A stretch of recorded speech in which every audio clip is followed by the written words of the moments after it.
ये लीजिए बहन जी, हम काली मंदिर से बहू के लिए ये धागा बनवा कर लाए हैं। हल्दी मेहंदी की रस्म के बाद आप उसे ये पहना देना। हमारे राजस्थान में ये मान्यता है कि कच्ची हल्दी की महक दुल्हन को कमजोर करती है। आप इस बात का ख्याल रखना। हल्दी की रस्म के बाद घर से बाहर न जाने देना बहू रानी को। आप चिंता मत कीजिए बहन जी, हम आज ही मेघा को ये धागा बांध देंगे। किसी की बुरी नजर नहीं पड़ेगी उस पर। आपकी अमानत बनकर रहेगी अब वो 5 दिन के लिए। सगाई के बाद मेघा की हल्दी और मेहंदी की रस्म हुई और फिर साहिल बारात लेकर उनके दरवाजे पर पहुंच गया। विदाई के बाद 8 घंटों का सफर है। अपने साथ सभी जरूरी चीजें रख ली थी ना तुमने? सबसे पहले हमारी पुश्तैनी हवेली में तुम्हारा गृह प्रवेश होगा। वहाँ पर कुछ दिन रहकर रस्में पूरी करनी है। उसके बाद अपने जयपुर वाले घर लौट आएंगे हम सब। हाँ बाबा, सब रख लिया है मैंने, तुम बिल्कुल भी टेंशन मत लो। मेघा अपने ससुराल जाने के लिए बहुत एक्साइटेड थी। साहिल की पुश्तैनी हवेली, शाही रस्में, गृह प्रवेश, सब एक सपने की तरह लग रहा था उसे। लंबा सफर करके वो अपने गांव पहुंच चुके थे। वाओ, कितना सुंदर है ये सब। यहाँ तो सब हवेलियाँ ही नजर आ रही हैं। रुको रुको प्लीज, मेरी पिक्चर्स लो ना उसके साथ। मेघा ने गाड़ी रुकवाई और दौड़ते हुए एक सुनसान सी हवेली का दरवाजा खोलकर उसके अंदर दाखिल हो गई। मेघा के उस सुनसान हवेली के आंगन में पैर रखते ही पीपल के पेड़ पर बैठे सैकड़ों चमगादड़ एक साथ आसमान की ओर उड़ गए और बाहर आंगन में लगा झूला एकाएक खुद से ही हिलना शुरू हो गया। क्या करती हो तुम? ऐसे कहीं भी नहीं चले जाते हैं। भूलो मत, तुम नई दुल्हन हो और ये हवेली नहीं खंडहर है। कोई नहीं रहता यहाँ। आगे से यहाँ आना नहीं इधर। अभी चलो। क्या हुआ? भूत देख लिया क्या तुमने? ऐसे क्यों रिएक्ट कर रहे हो? अरे बाबा, बस एक फोटो ही तो क्लिक करवाना चाह रही थी मैं। प्लीज लो ना। मेघा को जिद पर अड़ा देखकर साहिल कैमरे से उसकी एक फोटो क्लिक कर देता है और उसे लेकर गाड़ी में बैठ जाता है और गाड़ी उसकी हवेली की ओर चल पड़ती है। राशि, जल्दी से फूलों के थाल, आरती और कलश लेकर आओ, बहू रानी आ गई हैं। साहिल की माँ मालिनी बहू मेघा का जोरदार स्वागत करती है और उसे कलश पैरों से नीचे गिराकर घर में प्रवेश करने को कहती है। मासा की बात सुनकर मेघा कलश को एक टक घोरने लगती है और फिर अपने बाएं पैर से कलश को उल्टी दिशा में गिराती है, जिससे चावल घर से बाहर की ओर बिखर जाते हैं। ये क्या मूर्खता है बहू, अपशगुन कर दिया तुमने। बहू लक्ष्मी होती है और चावल सौभाग्य का प्रतीक माना जाता है। इसीलिए कलश को दाएं पैर से अंदर की ओर गिराते हैं ताकि लक्ष्मी घर में सौभाग्य लेकर प्रवेश करे। और तुमने घर की सुख समृद्धि को बाहर का रास्ता दिखा दिया। ऐसे उल्टी दिशा में कलश कौन गिराता है? अब मासा, जाने दो ना, गलती से हो गया इससे। ऐसी गलती कोई जानबूझकर थोड़ी करेगी। ये लंबा सफर करके थक गई है, इसे आदत नहीं है ना लंबे सफर की। साहिल के बचाव करने पर मासा चुप हो गई थी, लेकिन साहिल के साथ कमरे में अंदर जाते समय मेघा का मालिनी को देखकर मुस्कुराना उसे बहुत अखर गया था। जिस तरह से मुझे टेढ़ी नजरों से देखते हुए ये लड़की मुस्कुराते हुए अपने कमरे में गई है, इसे देखकर साफ पता चलता है इसने वो कलश गलती से नहीं बल्कि जानबूझकर ऐसे गिराया है। लेकिन बहू ऐसा क्यों करेगी? रह रहकर मालिनी के मन में बार बार बहू मेघा की वो रहस्यमयी सी हंसी और कलश का गिराना घूम रहा था। अगले दिन सुबह, साहिल, तुम जाकर पंडित जी को लेकर आओ, कुछ रस्में करानी है और बहू को कहना जल्दी से तैयार हो जाए। साहिल मेघा को तैयार होने के लिए कहकर पंडित जी को बुलाने चला जाता है। अरे मैंने साहिल से कहा था कि बहू को जल्दी तैयार होने को कहो, और यहाँ 2 घंटे बीतने जा रहे हैं लेकिन बहू अभी तक कमरे से बाहर नहीं आई। मालिनी बहू के कमरे के दरवाजे पर पहुंचकर ठिठक जाती है। अंदर से मेघा के खिलखिलाने की आवाज सुनाई दे रही थी। देखो, कोई आ जाएगा, अभी तुम जाओ। यहाँ हर समय कोई ना कोई मुझ पर नजर रखे रखता है। वैसे भी वो बुढ़िया बहुत घूरती है मुझे। ये साहिल तो घर से बाहर गया हुआ है, बहू बात किसके साथ कर रही है? मालिनी को कुछ समझ में नहीं आ रहा था। बिना कुछ सोचे वो दरवाजा खोलकर कमरे के अंदर दाखिल हो जाती है। अंदर कमरे में कोई नजर नहीं आ रहा था। पूरा कमरा खाली पड़ा हुआ था।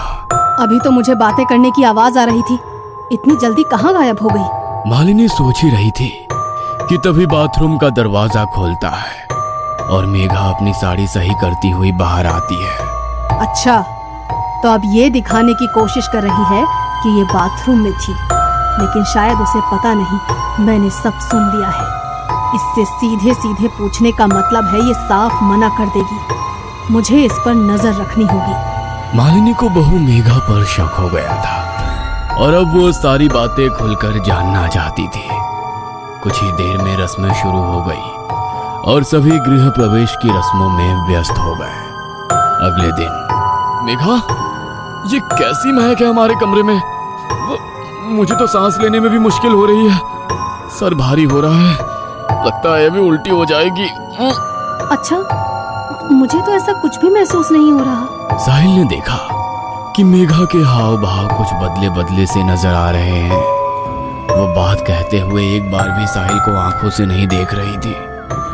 उसके चेहरे पर एक अजीब सी मुस्कान थी और वो लगातार अपनी लटों को उंगली में फंसाकर खुद में खोए हुए गुनगुना रही थी। मेघा, मेघा, कहाँ खोई हुई हो? साहिल के जोर से पुकारने पर मानो मेघा होश में आ गई थी। अब कुछ हुआ क्या अभी? साहिल को मेघा कुछ असामान्य लग रही थी, लेकिन अभी उसने उससे कुछ नहीं कहा। कुछ नहीं, एक कप चाय बना दोगी प्लीज, सर दुख रहा है। मेघा रसोई में जाती है और रसोई में खड़े साहिल के बड़े भाई को अपनी लाल लाल आंखों से अजीब तरह से देखने लगती है।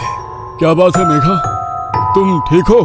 मेघा धीमे कदम बढ़ाते हुए विनय के नजदीक पहुंच जाती है, जिससे विनय बहुत अनकंफर्टेबल फील कर रहा था। ये लो, कुलदेवी का प्रसाद है, मैं वही देने के लिए यहाँ आया था।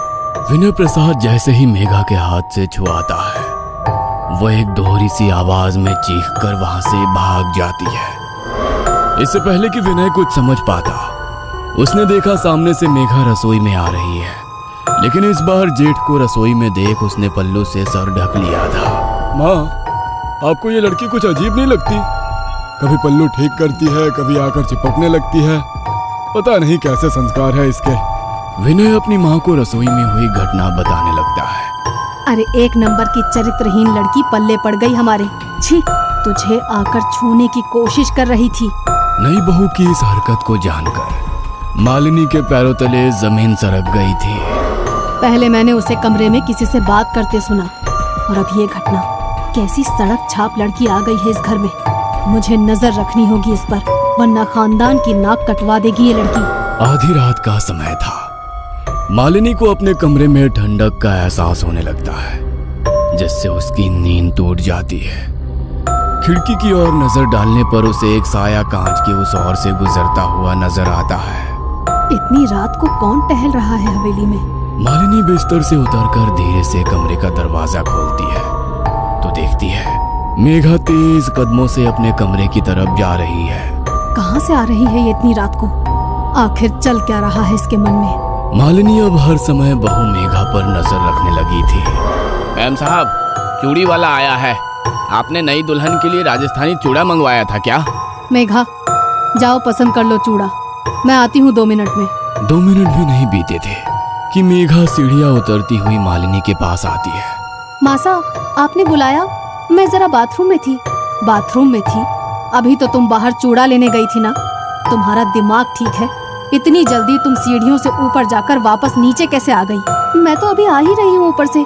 कौन सा चूड़ा?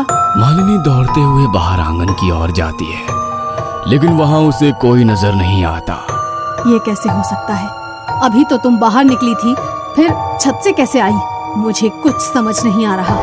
उसी रात। माँ, मैं एक दोस्त की शादी में जा रहा हूँ, कल लौटूंगा, आप ख्याल रखना अपना।